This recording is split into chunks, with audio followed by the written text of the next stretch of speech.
नाज़रीन, trauma serial आपा शमीम की आज की वीडियो बहुत ही दिलचस्प है, पूरी देखिएगा। चैनल को सब्सक्राइब नहीं किया तो सब्सक्राइब जरूर कर लीजिएगा।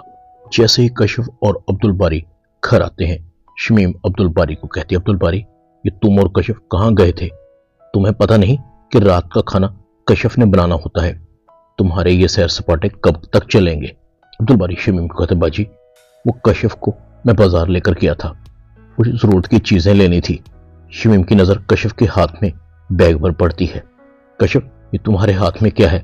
लाओ जरा मुझे दिखाओ। तुम दोनों क्या फजूल खर्चियां करते फिर रहे हो? शमीम ड्रेस को देखती है, दिल ही दिल में कहती है, काफी महंगा लग रहा है। अब्दुल बारी कहता है, बाजी, ये कशिफ को अच्छा लगा, बस ले लिया, इतना महंगा नहीं है। शमीम कहती है, वो तो मुझे नजर आ रहा है। शमीम कशिफ के सूट को कशिफ को देती है। अब मेरा खड़ी मुंह क्या देख रही हो? खाने का बंदोबस्त करो, मुझे सख्त भूख लगी है। कशिफ अपने कमरे में चली जाती है। अब्दुल बारी को कहती है, इसलिए मैं तुम्हें कह रही थी कि मेरे लिए कुछ मत खरीदें। अब्दुल बारी कहता है, अरे तुम अपना मूड क्यों खराब करती हो? बाजी का मूड तुम्हारे ड्रेस की वजह से थोड़ी खराब है, लेट आने पर खफा है। इधर शमीम अपने बाप को कहती है, भाजी देख लिया आपने, ये दोनों कितनी फजूल खर्चियां करते फिर रहे हैं। मैडम के शौहर की अभी तनख्वाह आई नहीं और शॉपिंग शुरू। अगर कशिफ को ज्यादा ढील दी तो ये हमारे सरों पर चढ़कर नाचेगी। इधर कशिफ अब्दुल बारी को कहती है, अब्दुल बारी, इज्जत एहतराम अच्छी बात है, अगर कोई तुम्हारे इस रवैये को कमजोरी समझे तो उसे जवाब देना चाहिए। दूसरों की ज्यादती पर खामोश रहने वाला इंसान खुद के साथ और खुद से मुंसलिक रिश्तों के साथ भी ज्यादती करता है। इस घर में तुम्हारी इज्जत नहीं है तो तुम मेरी इज्जत खाक करवाओगे। अब्दुल बारी कशिफ को समझाता है, नहीं कशिफ, इस घर में तुम्हारी कोई बेइज्जती नहीं कर सकता, तुम मुझ पर यकीन रखो। कुछ ही दिनों की बात है कि तुम्हें तुम्हारा असल मुकाम जरूर मिलेगा। यह मेरा तुमसे वादा है, मैं बाजी से डरता नहीं, उनकी इज्जत करता हूं। दूसरी तरफ शमीम भी कुड़ रही थी। इस कशिफ की बच्ची की वजह से आहिस्ता आहिस्ता मेरी इज्जत अब्बू और अब्दुल बारी के दिल में कम हो रही है। ना तो अब्दुल बारी मेरी बात पर तवज्जो देता है और ना अब्बू।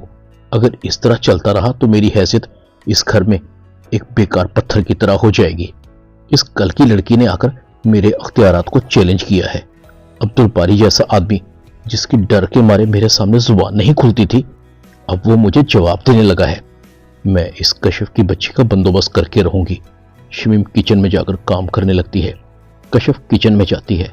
शमीम कहती है, तुम यूनिवर्सिटी में जाती हो तो किसी पर एहसान नहीं करती, आइंदा से किचन की जिम्मेदारियां तुम्हारी हैं। और हाँ, तुम ये अब्दुल बारी को मेरे खिलाफ क्या पटियां पढ़ाती रहती हो? कान खोलकर सुन लो, अब्दुल बारी मेरा भाई है। अगर तुमने उसे मुझसे दूर करने की कोशिश की तो तुम्हारा अंजाम बहुत बुरा होगा। कशिफ कहती है, बाजी, अंजाम की फिक्र तो उनको होती है जिनके पास कुछ हो। हाल बता, आप अपने अंजाम की फिक्र करें। अगर आपने अपनी आदतें दुरुस्त न की तो आपका अंजाम बहुत बुरा होने वाला है और उस वक्त तक बहुत देर हो चुकी होगी। संभलने का मौका नहीं मिलेगा आपको। बाद के पछतावे से बेहतर है अभी से अपना किबला दुरुस्त कर लें। ऐसा ना हो कि आपको अपनी गलतियां सुधारने का मौका भी न मिले। मैं यहां अब्दुल बारी से शादी करके आई हूं, इस लिहाज से इस घर पर और अब्दुल बारी पर मेरा पूरा हक है और इस हक को आप चाह कभी मुझसे छीन नहीं सकती। आइंदा मुझसे खामखा सींग फंसाने की कोशिश मत कीजिएगा, जख्मी आप भी होंगी। कशिफ ये कहकर चली जाती है। शमीम कहती है, कशिफ, तुम्हें शमीम से पंगा महंगा पड़ेगा। अभी तुमने शमीम का असल रूप देखा ही कहां है, अब लड़ाई आमने सामने होगी। इधर अब्दुल बारी भी शमीम के पास आता है। बाजी, आपसे बात करनी है। शमीम कहती, हाँ, कोई कमी रह गई है तुम भी कर लो, जरूर कशिफ ने तुम्हें पट्टी पढ़ाई होगी। अब्दुल बारी कहता है, बाजी, मैं अब शादीशुदा हूं, कशिफ मेरी बीवी है, वो भी इस घर की फर्द है। पहले की बात और थी, आप जैसे कहती थी मैं सुन लेता था, इसलिए कि मैं आपका भाई हूं, आगे भी सुन लूंगा, मगर कशिफ को कुछ मत कहिएगा। और जब उसके सामने आप मुझे कुछ ऐसा वैसा कहती हैं तो आप खुद सोचिए वो मेरे बारे में क्या सोचती होगी कि मैं कितना बेहिस इंसान हूं जिसके अंदर न शऊर है न अक्ल। प्लीज मेरी आपसे हाथ जोड़कर रिक्वेस्ट है, इस घर के सुकून के लिए दर्जा हरारत को ठंडा ही रहना चाहिए। आप अपने डोमेन में रहेंगी तो हम सब के लिए अच्छा होगा। अब्दुल बारी ये कहकर चला गया। शमीम की आंखों में आंसू थे, पानी अब सर से ऊंचा जा चुका है। मुझे अब्दुल बारी के रवैये से लगता है कि वो अब बगावत पर उतर आया है। इस कशफ की बच्ची ने मुझे नाकाबिले माफी नुकसान पहुंचाया है। इसे सबक सिखाना जरूरी हो गया है। इधर रजा की माँ अपने शोहर के पास आती है। रजा का बाप कहता है, क्या हुआ, खामोश हो, परेशान लगती हो। रजा ने कोई फिर नया चांद चढ़ा तो नहीं दिया? अब क्या चक्कर है उसका? ऐसे तो तुम परेशान नहीं होती, जरूर कुछ बड़ी गड़बड़ है जो तुमसे संभल नहीं पा रही। रजा की माँ अपने शौहर के सामने सर झुकाती है। ये रजा हमें बदनाम करके छोड़ेगा। रजा का बाप अपनी बीवी को कहता है, ये तो होगा ही, तुमने हमेशा उसके करतूतों पर पर्दा डाला है, उसे हल्लाशेरी दी है। अब पहेलियां मत बुझवाओ, बताओ अब उसने किसके साथ चक्कर चलाया है? जरूर किसी लड़की का मामला होगा, ऐसा ही है ना? रजा के अब्बा, रजा की लड़की के साथ बात सिर्फ चक्कर की हद तक की होती तो शायद इतनी बड़ी बात ना होती। इस बार तो उसने हद ही कर दी, किसी लड़की से शादी करने का इरादा कर लिया है। मैंने उसे बहुत समझाने की कोशिश की मगर मुझे ही दलीलें देनी शुरू कर दी हैं उसने।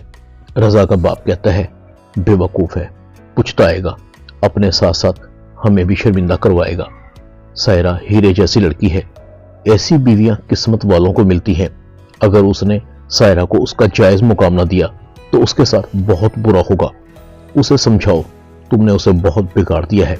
मैं भी उसे समझाऊंगा, सायरा की कदर करे वरना बहुत पीछे रह जाएगा। सायरा भी ये बातें सुन लेती है।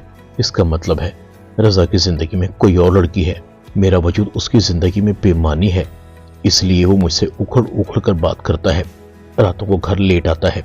मैं सब ज्यादतियां बर्दाश्त कर सकती हूँ मगर रजा की जिंदगी में दूसरी लड़की नहीं। मुझे अपने हक के लिए आवाज उठानी होगी। रजा के बाप की नजर सायरा पर पड़ती है। अरे सायरा बेटी, तुम यहाँ आओ, तुम फिक्र मत करो, तुम्हारे साथ कुछ गलत नहीं होने दूंगा। रजा का बाप अपनी बीवी को कहता है, जैसे ही रजा घर आए फौरन उसे मेरे पास भेजो, बहुत मनमानी कर ली है उसने। रजा की माँ का रवैया भी अब सायरा के साथ अच्छा होने लगा है। हम दोनों के लिए चैलेंज है, तुमने अपने शौहर को बचाना है और मुझे अपने बेटे को। तुम फिक्र न करो, इंशाल्लाह सब कुछ ठीक हो जाएगा, कुछ गलत नहीं होगा तुम्हारे साथ, तुम बीवी हो, कमजोर नहीं। इधर सादिक की अम्मी सादिक को कहती है, तुम्हें नसीम के साथ इस तरह से बात नहीं करनी चाहिए थी, खास तौर पर उस वक्त जब नसीम के घर वाले यहाँ मौजूद थे। क्या इज्जत रह गई उसकी सबके सामने। सादिक कहता है, अम्मी ये तो नसीम को खुद सोचना चाहिए था। जब से नसीम से मेरी शादी हुई है मुझे एक पल भी सुकून का सांस नहीं मिला, मगर समन के मामले में मैं कुताही बर्दाश्त नहीं करूंगा। ये रिश्ता अगर बचा हुआ है तो सिर्फ समन की वजह से है, वरना नसीम के साथ घर नहीं बसाया जा सकता। आपके साथ उसे बदतमीजी बहुत महंगी पड़ेगी। अगली बार उसने आपके साथ बदतमीजी करने की कोशिश की तो मैं भूल जाऊंगा कि वो समन की माँ है। ड्रामा आपाशमी में इतना ही। चैनल को सब्सक्राइब कर दें। शुक्रिया।